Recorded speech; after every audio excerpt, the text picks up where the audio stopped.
கிறிஸ்து இயேசுவுக்குள் அன்பானவுடன் விசுவாச பிள்ளைகளே, மீண்டும் தேவ சமூகத்தில் நம்ம இந்த பரிசுத்த ஓய்வு நாளின் ஆசீர்வாதத்தை பெற்றுக்கொள்ளும்படி நித்திரையிலிருந்து நம்முடைய கண்களை விழிக்கச் செய்த தேவனுக்கு கொடான கொடி நன்றிகளை ஏறெடுத்து, தேவ சமூகத்தில் வந்திருக்கிற உங்கள் அனைவருக்கும் ஆண்டவர் இயேசு கிறிஸ்துவின் நாமத்தில் இந்த நாளின் வாழ்த்துக்களை தெரிவித்துக் கொள்கிறேன். கர்த்தர் நம்மோடு இருப்பாராக. இந்த நாளிலும் அன்பானவுடன் விசுவாச பிள்ளைகளே, வேதாகமத்தில் 66 புஸ்தகங்கள் இருக்கிறது. அந்த 66 புஸ்தகங்களிலுமே ஒரு புஸ்தகம், அதாவது 62வது புஸ்தகம், அது யோவான், அப்போஸ்தலனாகிய யோவான் எழுதின முதலாவது நிருபம். அது வேதத்தில் 62வது புஸ்தகத்தில் பதித்து வைக்கப்பட்டு இருக்கிறது. அது 105 வசனங்களை கொண்ட ஒரு புஸ்தகம்.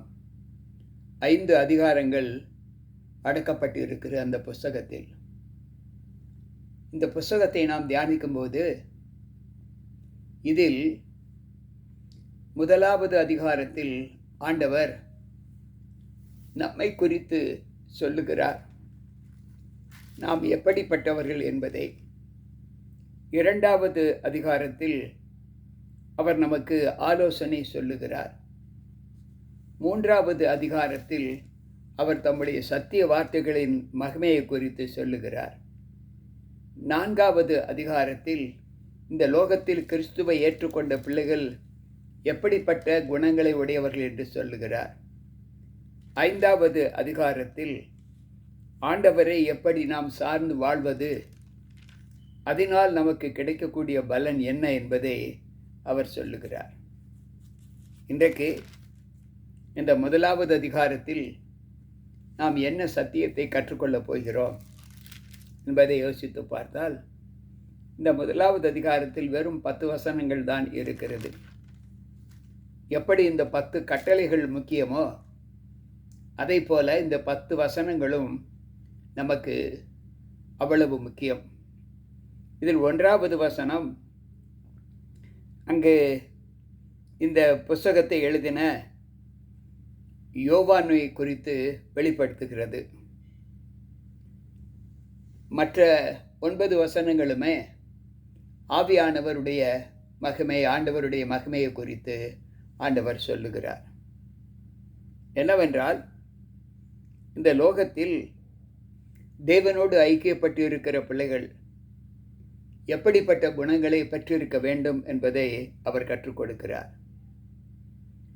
பிதாவினிடத்தில் இருந்ததும் உங்களுக்கு வெளிப்பட்டதுமான நித்தியமாயிருக்கிற அந்த ஜீவனை நாங்கள் கண்டு அதை குறித்து சாட்சி கொடுத்து அதை உங்களுக்கு அறிவிக்கிறோம். பிதாவினிடத்தில் பெற்ற அந்த ஜீவனை குறித்து அவர் நமக்கு, இந்த உலகவாழ் மக்களாகிய நமக்கு அதை குறித்து சாட்சி கொடுக்கிறேன் என்று அதை எழுத்தாளர் சொல்லுகிறார். நீங்களும் எங்களோடு ஐக்கியம் உள்ளவர்களாய் இருக்கும்படி, நாங்கள் கண்டும் கேட்டும் இருக்கிறதை நாங்கள் உங்களுக்கு சொல்லும்போது நீங்கள் எங்களோடு ஐக்கியம் உள்ளவர்களாய் இருக்க வேண்டும் என்று சொல்லுகிறார். அதிலும் உங்கள் சந்தோஷம் நிறைவாய் இருக்கும்படி இவைகளை உங்களுக்கு எழுதுகிறேன் என்று சொல்லுகிறார். அவர் சொல்லிவிட்டு 5வது வசனத்தில் துவக்குகிறார், தேவன் ஒளியாய் இருக்கிறார், அவருக்குள் எவ்வளவேனும் இருள் இல்லை. அது நாங்கள் அவரிடத்தில் கேட்டு உங்களுக்கு அறிவிக்கிற விசேஷமாய் இருக்கிறது. இந்த வெளிச்சம் நாங்கள் அவரிடத்தில் கேட்டு உங்களுக்கு அறிவிக்கிற விசேஷமாய் இருக்கிறது. நாம் அவரோடு ஐக்கியப்பட்டவர்கள் என்று சொல்லியும் இருளிலே நடக்கிறவர்களாய் இருந்தால், சத்தியத்தின்படி நடவாமல் பொய் சொல்லுகிறவர்களாய் இருப்போம் என்று நம்மை குறித்து முதல் நாம் கவனிக்க வேண்டிய சத்தியத்தை சொல்லுகிறார். இன்றைக்கு கிறிஸ்துவை ஏற்றுக்கொண்ட பிள்ளைகள் நாங்கள் ஆண்டவருக்குள் இருக்கிறோம் என்று சொல்லுகிற பிள்ளைகள் தங்களுடைய வாழ்க்கையில் ஆண்டவரை விட்டு புறம்பான ஒரு வாழ்க்கையை ஜீவித்துக் கொண்டிருப்பதை நாம் பார்க்கிறோம். எனவேதான் ஆண்டவர் இந்த வசனத்தை திட்டமாக சொல்லுகிறார். ஒளியில் இருக்கிறேன் என்று சொல்லுகிற நீங்கள் அந்த ஒளியை விட்டு, சத்தியத்தை விட்டு நடவாமல் நீங்கள் இருந்தால் நீங்கள் உண்மையுள்ளவர்கள். ஆனால் அந்த ஒளியை விட்டு நீங்கள் சத்தியத்தின்படி நடக்காமல் இருக்கிறீர்கள் என்றால் நீங்கள் பொய் சொல்லுகிறவர்களாய் இருக்கிறீர்கள் என்று ஆண்டவர் சொல்லுகிறார். அன்பு பிள்ளைகளை, இன்றைக்கு நம்முடைய வாழ்க்கையில் நாம் தேவனுக்குள் இருக்கக்கூடிய அந்த ஒளி நம்மை எப்படி தேவ சமூகத்தில் நம்ம எப்படி வெளிப்படுத்தி காண்பிக்கிறது என்பதை சற்று யோசித்து பார்ப்போம். அவர் ஒளியில் இருக்கிறது போல நாமும் ஒளியிலே இருந்தால் நாம் ஒருவரில் ஒருவர் ஐக்கியப்பட்டு இருப்போம். அவருடைய குமாரனாக இயேசு கிறிஸ்துவின் இரத்தம் நம் பாவங்களை நீக்கி நம்மை சுத்திகரிக்கும் என்று சொல்லுகிறார். அவர் ஒளியில் இருக்கிறது போல நாமும் ஒளியிலே இருந்தார். அன்பு பிள்ளைகளே, அவர் ஒளியில் இருக்கிறார். ஆண்டவர் சொல்லுகிறார், நீங்கள் வெளிச்சத்தின் பிள்ளைகள் என்று சொல்லுகிறார். உண்மையில் நாம் வெளிச்சத்தின் பிள்ளைகளாக இருப்போம் என்றால் நம்ம இருள் எவ்வளவு வேணும் இருக்கக்கூடாது. அந்த இருளில் இருக்கிற பிள்ளைகளுக்குத்தான் வெளிச்சத்தை கொடுக்கிறேன் என்று அவர் வந்தார். அங்கு ஏசாயா 9:2 மத்தேயு 4:15 இந்த வாசகத்தை வாசிக்கலாம். அன்பு பிள்ளைகளே, இருளில் இருக்கிற ஜனங்கள் பெரிய வெளிச்சத்தை கண்டார்கள் என்று அந்த வார்த்தை நமக்கு சொல்லுகிறது. நாம் ஒரு காலத்தில் இருளில் இருந்தோம். ஒளியாய் இருக்கிற தேவன் நமக்கு ஒரு பெரிய வெளிச்சத்தை கொடுத்தார் என்று வேதம் சொல்லுகிறது.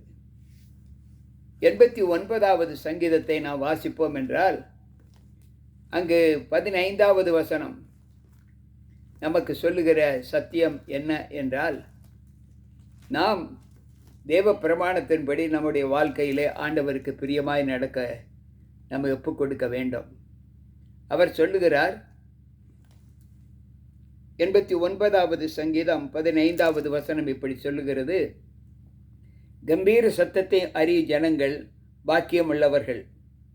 கர்த்தாவே, அவர்கள் உம்முடைய முகத்தின் வெளிச்சத்தில் நடப்பார்கள். அவர்கள் உம்முடைய முகத்தின் வெளிச்சத்தில் நடப்பார்கள். அப்படி என்றால் அவருடைய முக வெளிச்சம் அநேகரை இருளிலிருந்து வெளிச்சத்திற்கு கொண்டு வரக்கூடிய வெளிச்சமாய் காணப்படுகிறது என்று நாம் உணர வேண்டும். அடுத்து அவர் சொல்லுகிற வார்த்தை என்னவென்றால், நாம் அவருடைய குமாரனாக இயேசு கிறிஸ்துவின் இரத்தம் நம்முடைய சகல பாவங்களை நீக்கி நம்மை சுத்திகரிக்கிறது என்று சொல்லுகிறார். அன்பு பிள்ளைகளே, இந்த வார்த்தை என்ன நமக்கு போதிக்கிறது என்று சொன்னால், நாம் நமக்குள் பாவம் இல்லை என்று சொல்வோம் என்றால் நாம் சத்தியத்திற்கு உகந்தப்பட்டவர்கள் அல்ல.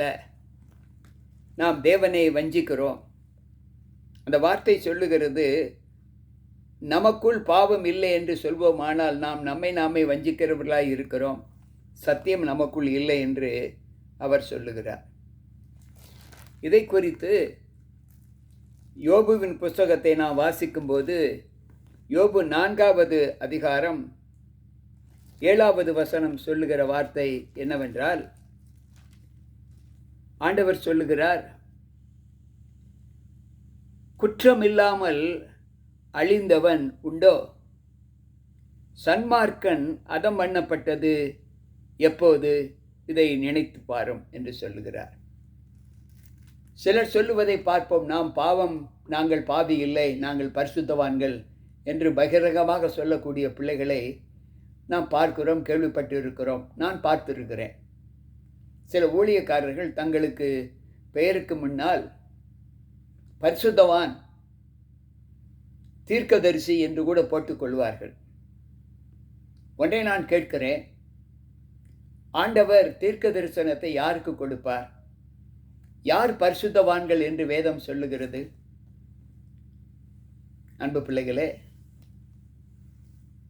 சற்று யோசிப்போம். நமக்குள் பாவம் இல்லை என்போமானால் நம்மை நாமே வஞ்சிக்கிறவர்களாய் இருக்கிறோம். நமக்குள் சத்தியம் இல்லை. அப்படி என்றால் நீதிமொழிகளின் புஸ்தகம் 28வது அதிகாரம் 13வது வசனம் சொல்லுகிறது, பாவங்களை மறைக்கிறவன் வாழ்வடைய மாட்டான், அதை அறிக்கை செய்து விட்டுவிடுகிறவன் இரக்கம் பெறுவான். இன்றைக்கு நம்மில் பாவம் செய்யாதவர்கள் உண்டா? எல்லோரும் வெளிவெளிக்கு ஏகமாய் கெட்டு போனார்கள் என்றுதான் சங்கீதக்காரர் சொல்லுகிறார். அப்படி என்றால் எல்லோரும் என்றால் எல்லோரும் தான் ஏதோ ஒரு பாவம். அதைத்தான் யோபு சொல்லுகிறார், குற்றமில்லாமல் அழிந்து போனவன் உண்டோ? ஒரு மனிதன் இந்த பூலோகத்தில் வாழ்கிறான் என்றால் அவன் ஏதாவது ஒரு குற்றத்தை சுமந்துதான் மரிக்கிறான். அந்த குற்றம் என்று அறிந்ததற்கு பின்பு அந்த குற்றத்தை தேவ சமூகத்தில் அறிக்கையிட்டால் அவன் மன்னிப்போடு இறக்கிறான். அதை அறிக்கை பண்ணாமல் இருந்தால் அது மன்னிப்பில்லாமல் இருக்கிறான், குற்றத்தோடு இருக்கிறான். ஆண்டவர் தெளிவாக சொல்லுகிறார், எனக்குள் பாவம் இல்லை என்று நான் சொல்வேன் என்றால் எனக்குள் சத்தியம் இல்லை, நான் என்னை ஆண்டவரை வஞ்சிக்கிறவராக இருக்கிறேன், ஏமாற்றி இருக்கிறேன் என்று சொல்லுகிறார். அன்பு பிள்ளைகளே, ரோமரின் புஸ்தகத்தை நான் வாசிக்கும்போது ரோமர் 3வது அதிகாரம்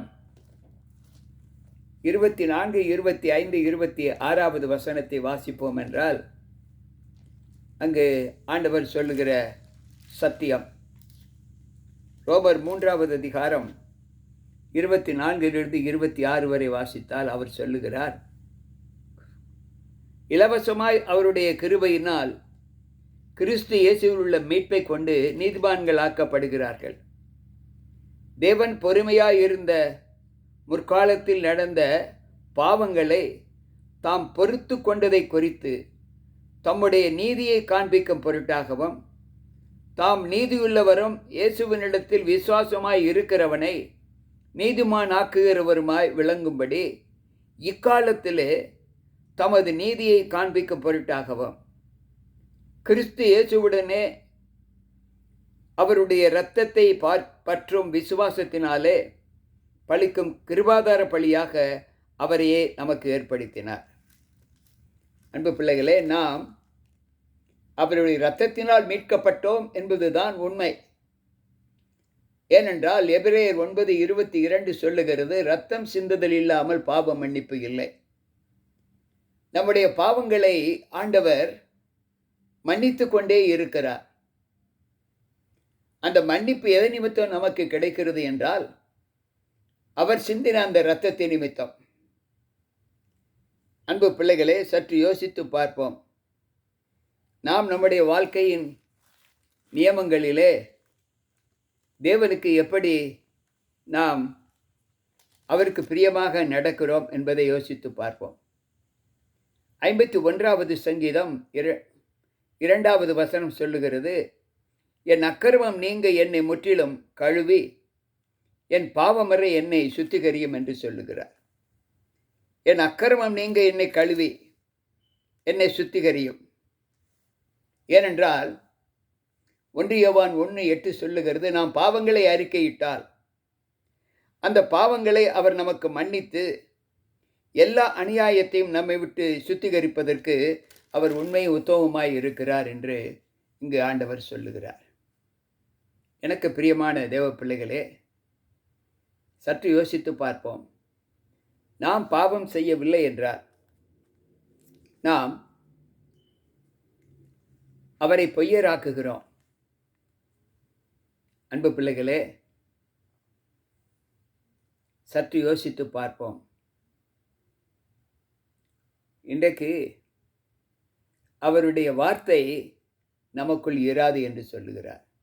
நான் பாவமே செய்யாமல் நான் ரொம்ப பரிசுத்தவான், எனக்கு பாவமே இல்லை அப்படின்னு யாராவது சொல்லிட்டா ஆண்டவர் சொல்லுகிறார், நாம் நம்மை அல்ல அவரை பொய்யராக்குகிறோம்.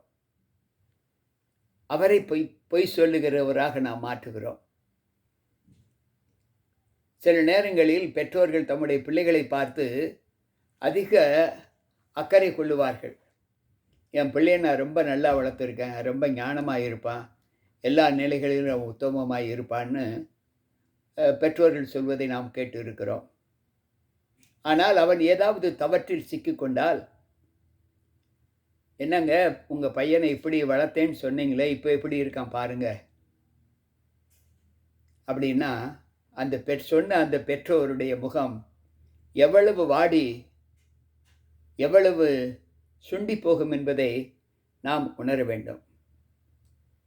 அன்பு பிள்ளைகளே, 130வது சங்கீதத்திலே நாம் 3வது வசனத்தை வாசிப்போம் என்றால், அங்கு ஆண்டவர் நமக்கு கொடுக்கிற சத்தியம் என்ன? 130வது சங்கீதம் 3வது வசனத்தில் அவர் சொல்லுகிறார், கர்த்தாவே, என் அக்கிரமங்களை கவனித்திருப்பீரானால் யார் நிலை நிற்பான்? ஆண்டவரே என்று சொல்லுகிறார். என் அக்கிரமங்களை நினைத்திருப்பீரானால் ஆண்டவரே யார் நிலை நிற்பான்? இந்த லோகத்தில் பாவம் செய்யாத மனிதன் ஒருவன் உண்டா என்றால் இல்லை. வேதம் சொல்லுகிறது இல்லை என்று. ஆனால் இன்றைக்கு நம்முடைய வாய்கள் சொல்லுகிறது நாங்கள் பாவம் செய்யவே இல்லை, செய்ய மாட்டோம் என்று. ஆனால் ஆண்டவர் சொல்லுகிற வார்த்தை என்ன என்றால், பாவம் செய்யாத மனிதன் இல்லை என்று சொல்லுகிறார். 103வது சங்கீதம் 10வது வசனம் சொல்லுகிறது, அவர் நம்முடைய பாவங்களுக்கு தக்கதாக நமக்கு செய்யாமலும் நம்முடைய அக்கிரமங்களுக்கு தக்கதாக நமக்கு சரி கட்டாமலும் இருக்கிறார். அன்பு தெய்வமே, அன்பு உடன் விசுவாச பிள்ளைகளே, இன்றைக்கு கர்த்தருடைய வார்த்தைகளை ஏற்று நடக்கிற நாம் எந்த அளவு தேவ சமூகத்தில் ஆண்டவருக்கு நாம் நிகராக நம்முடைய சத்தியத்தின்படி நாம் நடக்க ஆரம்பிக்கிறோம்? யோசித்து பார்ப்போம்.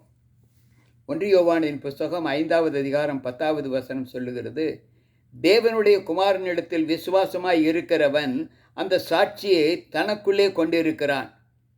தேவனை விசுவாசியாதவனோ தேவன் தம்முடைய குமாரனை குறித்து கொடுத்த சாட்சியை விசுவாசியாததினால் அவரை பொய்யராக்குகிறான். நான் பாவம் செய்யவில்லை என்று சொன்னால் நாம் தேவனை பொய்யராக்குகிறோம். எப்படி? தேவனுடைய வாக்கின்படி நடக்கவில்லை என்றால் நாம் அவரை பொய்யராக்குகிறோம் என்று வேதம் சொல்லுகிறது. அன்பு பிள்ளைகளே, சற்று யோசித்து பார்ப்போம். ஒவ்வொரு நாளும் நம்முடைய அனுதின வாழ்க்கையின் ஜீவிதத்திலே நாம் ஆண்டவருக்குள் எப்படிப்பட்ட பலத்தை பெற்றிருக்கிறோம் என்பதை யோசித்து பார்ப்போம்.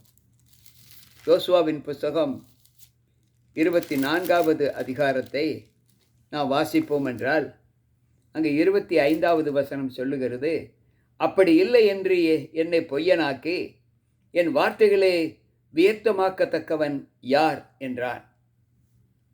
அன்பு பிள்ளைகளே, நான் பாவம் செய்யவில்லை என்று சொன்னால் என் வார்த்தைகளை பொய்யனாக்கி என் மீது வியர்த்தமாக்குகிறவன் யார் என்று ஆண்டவர் கேட்கிறார். இந்த 1வது அதிகாரம் நமக்கு கொடுக்கிற சத்தியம் என்னவென்றால், பாவம் செய்யாதே, தேவனை நம்பு. அப்படியே பாவம் செய்தால் அந்த பாவத்தை ஆண்டவருடைய சமூகத்தில் அறிக்கையிடு. நீ மறுதலித்தால் ஆண்டவரும் உன்னை மறுதலித்து விடுவார். நான் பாவம் செய்யவில்லை என்று சொன்னால் ஆண்டவர் உனக்குள் இருக்க மாட்டார். நீ அவரை பொய்யராக்குகிறாய். இந்த சத்தியத்தை ஆண்டவர் நமக்கு கற்றுக் கொடுக்கிறார். இந்த 1வது அதிகாரம் நமக்கு கொடுக்கிற பாடம் என்னவென்றால், நாம் இந்த 1 யோவானுக்குள் நுழையும் போதே நாம் ஒரு அடிப்படை அஸ்திவாரத்தின் சத்தியத்தை பெற்றிருக்க வேண்டும். இந்த வசனத்தை வாசித்து நமக்குள் ஆண்டவருடைய வழிமுறைகள் எப்படி இருக்க வேண்டும் என்பதை இந்த வசனம் நமக்கு கற்றுக் கொடுக்கிறது. இதன்படி நாம் நடக்காமல் மற்ற 4 அதிகாரங்களை படித்தால் நமக்கு பிரயோஜனம் இல்லை என்று இந்த வார்த்தை சொல்லுகிறது. எனவே அஸ்திபாரம் மிகவும் வலிமையாய் காணப்படுகிறது. தேவனுக்குள் வாழ்கிற நாம் இந்த அஸ்திபாரத்தின் மேல் கட்டப்பட்ட வீடாக நம்முடைய எஞ்சிய நாட்களை தேவ சமூகத்தில் கட்டி மன்னிக்கணும், அவருக்குள் நம்முடைய ஜீவியத்தை ஒப்புக் கொடுப்போமா? பாருங்கள், என்னோடு கூட ஜெபிப்போம். அன்பு ஆண்டவரே, உம்முடைய வார்த்தைகளை கேட்ட எங்கள் ஒவ்வொருவருக்குள்ளும் இந்த 1 யோவானின் புஸ்தகத்தின் நுழைவாயிலுக்குள் நாங்கள் கடந்து வந்து இன்றைக்கு எங்களுக்கு குறிக்கக்கூடிய அந்தஸ்து என்ன, எங்களுடைய நற்குணங்கள் என்ன என்பதை எங்களுக்கு கற்றுக் கொடுத்தீர். இதில் நாங்கள் பிழையில்லாமல் எங்களுடைய வாழ்க்கையை உம்முடைய சமூகத்தில் உண்மையோடு ஒப்புவிக்க எங்களை உம்முடைய சமூகத்தில் ஒப்புக் கொடுக்கிறோம். எங்களுக்குள் இருக்கும் ஆவியானவர் எங்களை ஏவுகிறார். நீர் சொன்னது போல கிறிஸ்துவின் அன்பே எங்களை நெருக்கி ஏவுகிறது என்று சொன்னீரே, அந்த அன்பின் நிமித்தம் இன்றைக்கு நாங்கள் கட்டுண்டவர்களாக உம்முடைய சமூகத்தில் எங்களை தாழ்த்துகிறோம். எங்களுக்கு இருக்கக்கூடிய பிழைகளை கர்த்தர் மன்னித்து நாங்கள் உண்மையின் அஸ்திபாரத்தில் எங்களுடைய வீட்டை கட்ட எங்களை பலப்படுத்தும். கேட்டுக்கொண்டிருக்கிற ஒவ்வொரு பிள்ளைகளுக்கும் அந்த ஆசீர்வாதத்தை தாரும். மீட்பர் இயேசு கிறிஸ்துவின் நாமத்தில் ஜெபிக்கிறேன் நல்ல பிதாவே, ஆமென். அன்பு பிள்ளைகளே, கேட்ட வார்த்தைகள் மீண்டும் நமக்கு நல்ல உறுதுணையாக இருக்கும் என்று நான் கர்த்தருக்குள் நம்புகிறேன். தொடர்ந்து ஆண்டவருக்குள் நீங்கள் கட்டுண்டு கிடங்கள். மீண்டும் நாளை சந்திப்போம். எல்லோருக்கும் இனிய ஓய்வு நாள் வாழ்த்துக்கள். உங்கள் போதகர் ஜி.கே. ராபர்ட்.